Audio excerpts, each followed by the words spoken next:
জিয়া রহমান কিছু ভূমিহীনদের ওখানে আশ্রয় দিয়েছিলেন। আপনাদের এক ভুলের জন্য এখন আমার সেনাবাহিনী তার পুনরায় আবার ক্যাম্প স্থাপন করতে হবে। আমাদের সার্বভৌমত্ব ঝুঁকির মধ্যে আছে, কোনো এখানে শর্টকাট নাই। ধন্যবাদ। জানতে পারবো আমাদের এই অধিকার আমরা এই মঞ্চে এখান থেকেই আদায় করে নেব ইনশাআল্লাহ। এই দেশটা আমাদের মতো করে করব। কারো লেখা প্রেসক্রিপশনে দেশ চলবে না, পশ্চিমাদের কোনো কথা দেশ চলবে না, ভারতের কথা কোনো দেশ চলবে না। দেশ চলবে ভারতের আধিপত্য মুক্ত বাংলাদেশ, এই যাত্রায় চলবে। সবসময় মনে রাখবেন, ফেলানির তার কাটা ঝুলন্ত ফেলানির লাশ, এটাই হলো ভারত। আর পাহাড় নিয়ে বলবো, পাহাড় আমাদের সবার। এখানে হিংসা বা অহিংস এই অপকর্ম চলবে না। এখানে যে ঘটনা ঘটছে বিচার বিভাগে তদন্ত করতে হবে, বিচার বিভাগে তদন্ত করতে হবে, করে এর নিষ্পত্তি করতে হবে। এখানে কেউ যদি বলে থাকে আমরা ভারতের সাথে একত্র হতে চাই, দুঃখজনক, এটা কাম্য না। আমরা এই জিনিস প্রশ্রয় দেব না। আমরা চাই সমমর্যাদা, সম অধিকারের ভিত্তিতে সবাই বসবাস করবো পাহাড়ে। আমরা যেভাবে আপনাদের ভালোবাসি, আপনারা আমাদের সেভাবে ভালোবাসবেন। এই সেনাবাহিনী সবার, আপনারা সেটা ধারণ করবেন। আমরা চাই আজকের এই বৃষ্টি, মানে কি বলবো, কিছু বলার নাই, তারপরে বলবো সৌভাগ্য দেশের জন্য অন্তত কিছু সময় ভিজলাম। আমাদের অনেক কবিতার আসার কথা ছিল, আসতে পারে না এই বৃষ্টির জন্য।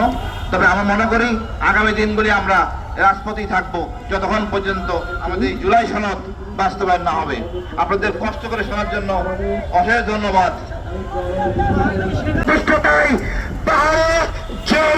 সন্ত্রাসী আক্রমণ হচ্ছে, পাহাড়ে আমার সেনাবাহিনীর মর্যাদা আক্রমণ হচ্ছে, ভারত সেখানে সরাসরি মদত পুষ্ট করেছে। ভারতের হিন্দুরা পাহাড়ে ইউপিডিএফের মতো যে সকল সংগঠন, যে সকল সন্ত্রাসী সংগঠন এখানে দেশের স্বাধীনতা সার্বভৌমত্বকে প্রশ্নবিদ্ধ করছে, হুঁশিয়ারি করে বলে দিচ্ছি, এক ফুটে রক্তবিন রাখতে বাংলাদেশের 1 ইঞ্চি মাটি আমরা ছাড়ব না। সরকারকে আমরা সতর্ক করছি, বহুবার বলেছি, আওয়ামী লীগের কার্যক্রম বন্ধ করেছেন, এদের রাজনীতির কবর রচনা করেন। 14 দলের প্রত্যেকটা সন্তান, প্রত্যেকটা জাতকে দ্রুত গ্রেফতার করে বিচারের মুখোমুখি করেন। যদি মিছিল করার সুযোগ দেন, আগে তো বিএনপি জবাব দেখলে তোমরা গ্রেফতার করতেন, এখন কেন করতে পারেন না? দ্রুত আওয়ামী লীগ এবং 14 দলকে বিচারের সম্মুখীন করেন। সাকিব আল হাসানের মতো কোরআনগারেরা আজকে প্রতিবাদী ডাইনির জন্মদিন উদ্বোধন করুন। জন্মদিন বলে দিল, বাংলাদেশ মতো খেলার জায়গা হবে না। এই বাংলাদেশে শাওনার সাকিব আল হাসান স্বাভাবিক রাষ্ট্রকে হাসিনার পক্ষে গিয়ে ক্ষতিগ্রস্ত করেছে। এদের সম্পত্তি বাজেয়াপ্ত করে এদেরকে দ্রুত সময়ের ভিতরে বিচারের মুখোমুখি করেন। দিদি হারুন ছাড়া পাওয়া যায়, আর ওদিকে আমাদের দেশপ্রেমিক সেনারা জঙ্গি খায়। সাবধান হয়ে যান, হুঁশিয়ারি করে বলে দিচ্ছি, এই মাটিতে আবু সাইদ জীবন দিয়েছে। আজকে জাবের বাবা এখানে বসে আছে, শহীদ জাবের বলেছিল শেখ মুজিব গোড়ার ডিম জাতির পিতা ইব্রাহিম, সেই মুজিববাদী সংবিধানকে ছুড়ে ফেলে দিয়ে জঙ্গি ট্যাগ যাদের উপর দেওয়া হচ্ছে তাদেরকে নির্দোষ ঘোষণা দিয়ে সাকিব আল হাসানের মতো কোরআনগারদেরকে বিচারের মুখোমুখি করার দাবি জানাচ্ছি। বাংলাদেশে মুক্ত থাকবে ইনশাল্লাহ। জুলাই সনদকে অবশ্যই গণভোটের মাধ্যমে পাশ করতে হবে। কোন সরকার এসে যেন সনদে পরিবর্তন না করতে পারে। সংসদে যাওয়ার আগে মনে রাখতে হবে, এই জমিনে আবু সাইদ জীবন দিয়ে গেছে, এই জমিনে সাপলা করেছে, পিলখানা করেছে। বিচার করতে হবে। সংসদ ঘেরাও করতে 1 মিনিট চিন্তা করবো না যে জুলাই সনদের ভেতরে কিছু হয়। চতুর্থত, আধিপত্যবাদ মুক্ত সংবিধান লিখতে হবে, যেখানে জনগণের আকাঙ্ক্ষার পূর্ণ প্রতিফলন ঘটবে। লীগ পুনর্বাসনের সকল পথ বন্ধ করে দিতে হবে।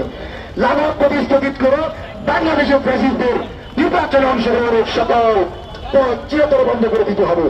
পার্বত্য অঞ্চলে আবার বলছি, আমাদের স্বরাষ্ট্র উপদেষ্টার কণ্ঠ বলছি, ভারত নজর পৃষ্ঠতা দিয়েছে, সেজন্য জিয়াউর রহমানের যে পদ্ধতি, পার্বত্য চট্টগ্রামে অতি দ্রুত স্থায়ী সেনা ক্যাম্প করতে হবে, যার মধ্য দিয়ে এসকল ভারতীয় দালালদের এবং সন্ত্রাসীদের দ্রুত বিচারের মুখোমুখি করা যাবে।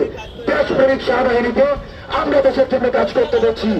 সর্বশেষ, আজকের এই সংবাদ সম্মেলনে সাবেক শীর্ষ সেনা কর্মকর্তাদের উপস্থিতিতে আমরা আমাদের দাবি জানিয়েছি। আমরা বিশ্বাস করি ইন্টারিম অতি দ্রুত দাবিগুলো বাস্তবায়ন করবে, না হলে বাংলাদেশে কিন্তু আরেকটা জুলাই নামতে দেরি করবে না। হাসিনা তো পালানো গেছে, আপনারা কিন্তু পালাইতে পারবেন না যদি জুলাই সনদ সংবিধানে না দেয়। 7272 সংবিধান মুজিববাদী বাকশালী সংবিধানকে ছুড়ে ফেলে আধিপত্যবাদ মুক্ত ভারতীয় আধিপত্যের বিরুদ্ধে একটি সংবিধান তৈরি করতে হবে। সবল যদি হয় সেনা কর্মকর্তা সহ দেশপ্রেমিক সকলকে নিয়ে বিপ্লব রক্ষা আমরা জুট করতে প্রস্তুত। সেজন্য হুঁশিয়ারি করে বলে দিচ্ছি, দেশের প্রয়োজনে ভারতের বিরুদ্ধে লড়াই করার জন্য এক জাত তরুণ আবু সাইদের সহযোগীরা এখন জীবিত আছে। সংবাদ সম্মেলন আজকে এখানেই সমাপ্ত করছি। ইনকিলাব জিন্দাবাদ, মুজিববাদ মুর্দাবাদ।